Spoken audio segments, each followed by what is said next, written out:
जिसकी 2 कौड़ी की औकात नहीं है, वो ये बयान देता है कि हिंदुस्तान में हम 15 करोड़ हैं, अगर 15 मिनट के लिए पुलिस हटा दीजिए तो हम 100 करोड़ पे भारी पड़ जाएंगे। असुद्दीन ओवैसी इन बयानों से तो चुप्पी साध लेते हैं। और योगी आदित्यनाथ मेरे प्यारे यूनो की हलचल मजा में मैं आपका दुर्गे से लेकर आ चुका हूँ एक और नई वीडियो। ज्यादा कुछ नहीं कहूंगा, बस आप लोगों से यही कहूंगा इस बच्चे की वीडियो को पूरा जरूर देखिएगा। आप लोगों को बहुत कुछ सीखने को मिलेगा अपने राष्ट्र और अपने धर्म के प्रति, और हो सके तो आप लोग भी अपने बच्चे को देश और राष्ट्र के प्रति ऐसे ही जागरूक करें। तो चलिए बिना किसी विलंब के प्रारंभ करते हैं अपने आज के चलचित्र। इसकी 2 कौड़ी की औकात नहीं है, वो ये बयान देता है कि हिंदुस्तान में हम 15 करोड़ हैं, अगर 15 मिनट के लिए पुलिस हटा दीजिए तो हम 100 करोड़ पे भारी पड़ जाएंगे। असुद्दीन ओवैसी इन बयानों से तो चुप्पी साध लेते हैं और योगी आदित्यनाथ के बयानों पे उछल उछल कर दुहाई देते हैं। तो असली प्रताड़ना मुस्लिमों की नहीं, हिंदुओं की हो रही है, वो भी हिंदुओं के स्थानों पर। इसे पाकिस्तान बनाने की साजिश रची जा रही है। बाबरी मस्जिद जिस पे ये इतना गर्व करते थे वो टूट गया, वैसे ही एक और चीज खड़ी हो और दोबारा से मुगल एम्पायर स्थापित हो। ये मंगोल की औलादे बस मंगोल वाली मानसिकता के साथ ही जिएंगी।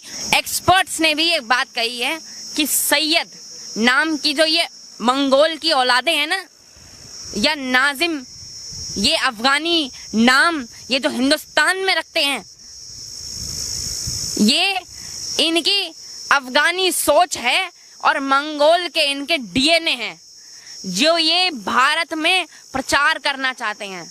मंगोलिया में तो इनका अस्तित्व रहा नहीं, अफगान में इनका अस्तित्व तालिबान ने सर्वनाश कर दिया, और अब ये हिंदुस्तान में वही चाहते हैं। जैसा कि कंगना रनौत ने एक बार कहा था कि मुंबई पीओके जैसी फीलिंग दे रही है, यहाँ नूरपुर में भी ऐसा ही हो रहा है। 100 करोड़ हिंदू रहते हैं, उस देश में हिंदुओं पर अत्याचार हो रहा है। या तो ये देश अब हिंदुस्तान रहा नहीं है, या तो ये देश पाकिस्तान बनता जा रहा है, क्योंकि यहाँ पे मुस्लिमों की संख्या बढ़ती जा रही है। यहाँ पर भी मुस्लिम्स की संख्या 30 या 40% हो जाती है। वहाँ पर आप ये सोच लीजिए कि वहाँ पर अन्य धर्मों के लोग पलायन करना चालू कर देंगे, क्योंकि वहाँ पर वो सिर्फ एक लड़कियों को हिजाब में देखना चाहते हैं, वहाँ पे शरीयत चाहते हैं। पूरी दुनिया का हर एक हिंदू खड़ा हुआ है और आपको बचाने के लिए, हिंदू सनातनी संस्कृति और पूरे सनातन धर्म को बचाने के लिए जय श्री राम बोलकर हम आपके साथ खड़े हैं और आखिरी दम तक, आखिरी सांसों तक आपके साथ खड़े रहेंगे।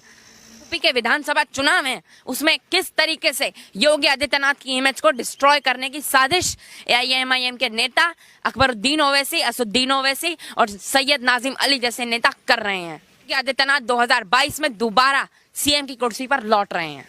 जिस देश में 100 करोड़ हिंदू रहते हैं, उस देश में हिंदुओं पर अत्याचार हो रहा है।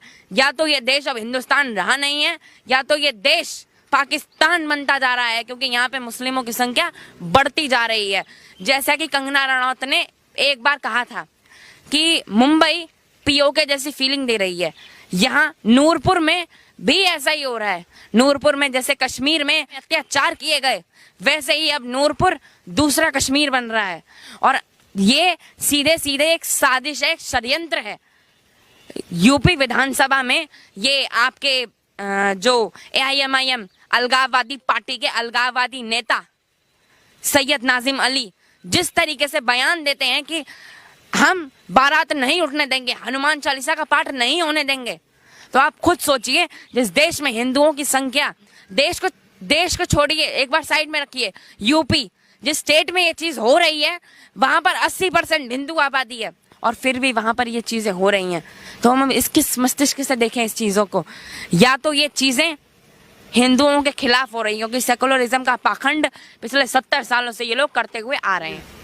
ये मामले को एक हवा देना चाहते हैं, यूपी विधानसभा चुनावों में वोट पाना चाहते हैं, क्योंकि यूपी में मुस्लिम आबादी है तकरीबन 3 से 3.5 करोड़, जो उसकी आबादी का 15 से आपका 18% बैठ जाती है आराम से।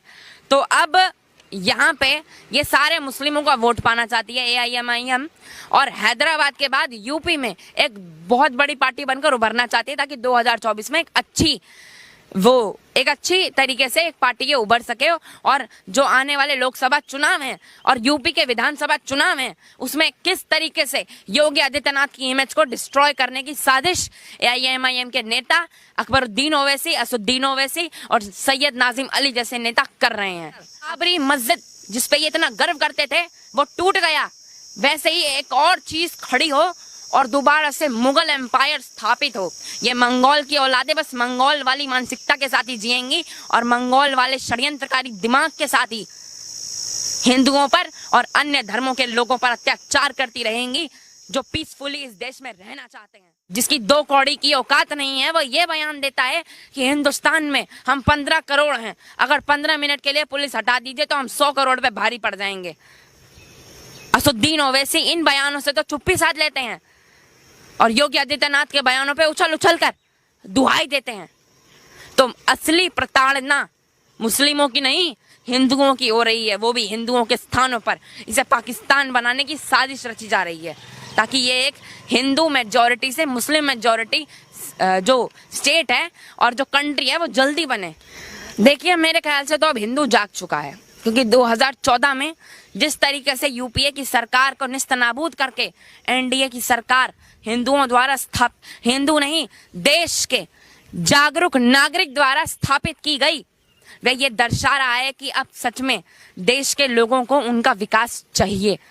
वो अब 60-65 साल पुराना सिस्टम नहीं चाहते। 2014 में मोदी जी 274 से ज्यादा सीटें जीत के लाते हैं और फिर 2019 में 303 से ज्यादा सीटें जीतकर इतिहास रचते हैं।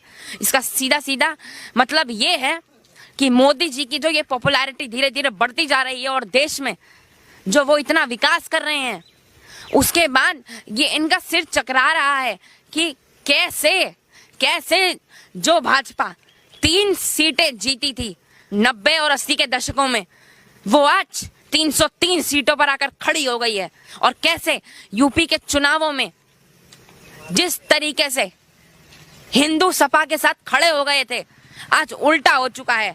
आज योगी आदित्यनाथ जी के साथ 300 से ज्यादा 350 सीटें जीतने की आशंका जताई जा रही है और 90% से ज्यादा पोलों में, ये जो पोल्स की रिपोर्ट आप यहाँ पे देख रहे हैं, उन सब में योगी आदित्यनाथ 2022 में दोबारा सीएम की कुर्सी पर लौट रहे हैं। सीएम योगी आदित्यनाथ की हमने बात की, तो मैं आपसे को सवाल जो है वो जानना चाहूँगा कि लगातार आप ये देख रहे हैं कि उत्तर प्रदेश का चुनाव भी आने वाला है, तो क्या हम ये कहें ये जो नूरपुर का जो मामला है वो भी ऐसे टाइम पर सामने आया है। नूरपुर के मामले के समय अगर इसकी जगह जो सीएम योगी आदित्यनाथ की सरकार है उसकी जगह पर सपा की सरकार या कांग्रेस की सरकार होती, तो क्या वाकई में इसी तरह से एक्शन होता और वाकई में उनको न्याय मिलने की संभावना जताई? देखिए फिर तो आप शायद ये देख लिए होते कि ये सारे हिंदू पलायन करके अब तक चले गए होते, या तो आपका जो पहला सवाल था उसमें हिंदूवादी संगठन एक साथ हो रहे हैं, ये इनका सिर चकरा रहा है कि वो हिंदूवादी संगठन आपका बजरंग दल, आरएसएस, विश्व हिंदू परिषद एक साथ आकर खड़े हो चुके हैं और हिंदुओं का हाथ पे हाथ थाम रखे हैं।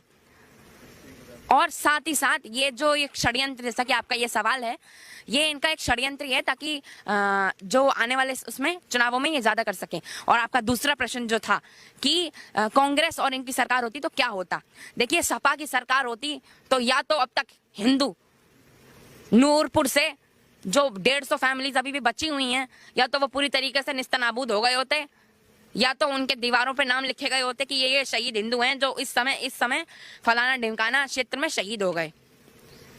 ऐसी चीजें होती। और वहीं आज बीजेपी की सरकार है, योगी आदित्यनाथ जी का डंडा इन पे चल रहा है, जिसके बाद मुख्तार अंसारी, विकास दुबे और अन्य माफिया डॉन्स की, चाहे वो किसी भी धर्म से हो, उसकी अकल ठिकाने लगाई जा रही है, जो शायद सपा की सरकार में नहीं लगाई गई होती। और अगर 70-80 सालों तक और सपा की सरकार होती तो आप मान लिए होते कि हिंदुओं का पूरी तरीके से सफाया हो जाता, क्योंकि मुलायम सिंह जी ने जैसे 1992 में अयोध्या में किया था, हिंदुओं पर गोलियां चलवा दी थी कार सेवकों पे, तभी से उनको मुस्लिम मुलायम बुलाना चालू कर दिया था लोगों ने, तो ये उनको वैसे ही प्रमाण हो जाता है। तो नूरपुर के जो हिंदू जो लोग हैं, जिन लोगों को आज सपोर्ट मिल रहा है, बाहर से चीज़ें आ रही हैं, इसके अलावा जो और भी कई ऐसे राज्य हैं जहाँ पर हिंदू की स्थिति ऐसी ही होती जा रही है, तो कोई उनके लिए संदेश देना चाहेंगे कि उनको किस तरह से आवाज़ उठानी चाहिए, क्या कुछ करना? ये मैं बस उनको इतना ही कहना चाहता हूँ कि आपके साथ इस पूरी दुनिया का हर एक हिंदू खड़ा हुआ है और आपको बचाने के लिए, हिंदू सनातनी संस्कृति और पूरे सनातन धर्म को बचाने के लिए जय श्री राम बोलकर हम आपके साथ खड़े हैं और आखिरी दम तक, आखिरी सांसों तक आपके साथ खड़े रहेंगे। और विश्व हिंदू परिषद, आरएसएस, बजरंग दल, ये तीनों ही आपके साथ नहीं है। हिंदुस्तान के 100 करोड़ हिंदू और पूरी दुनिया के 150 करोड़ हिंदू आपके साथ हाथों में हाथ डालकर खड़े हैं और अपनी आखिरी सांसों तक खड़े रहेंगे। आप चिंता न करें। तो बस मेरे प्यारे भाइयों, आज की वीडियो में इतना ही। अपनी इस वीडियो को लाइक शेयर कमेंट जरूर कीजिएगा और अगर आप ऐसे ही वीडियो निरंतर देखना चाहते हैं तो साथ ही साथ अपने चैनल को सब्सक्राइब करना मत भूलिए। चलिए जल्द मिलते हैं एक और नई वीडियो के साथ, तब तक के लिए जय हिंद, वंदे मातरम, जय श्री राम। यूं तो अकेला भी अक्सर गिर के संभल सकता हूँ मैं, तुम जो पकड़ लो हाथ मेरा दुनिया बदल सकता हूँ मैं।